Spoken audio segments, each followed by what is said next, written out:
નમસ્કાર, welcome back. Radio city joke સ્ટુડિયોમાં આપનું સ્વાગત છે. કિશોર કાકા આપણી સાથે જ બેઠા છે. ચાલો હવે નીકળીએ અમે. ક્યાં જવાનું છે? અને આપડે પેલા ગુણવંતભાઈ નહીં, એમનો બાબુ આવે છે, 12 વર્ષ પછી આવે છે ક્યાંથી? જેલમાંથી. જેલમાં હતો? હા, એટલે એમાં હું થયેલું કે એક ભાઈબંધનું એને ખૂન કરી નાખેલું, તો એને 14 વર્ષની જેલ થઈ, તો આજે છૂટ્યો. તો તમે તો એવું કીધું 12 વર્ષ પછી આવે છે. એમાં શું છે, એ છોકરાનું બિહેવિયર પેલા જેલમાં એટલું બધું સારું હતું કે સરકારે 2 વર્ષ એના ઓછા કરી દીધા સજાના.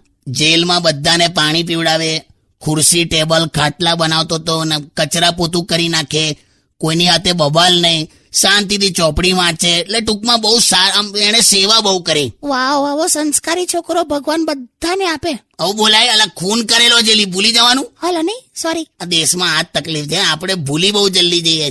ચાલ છોડ, જય Shri Krishna. Yes, stay tune with radio city 91.1.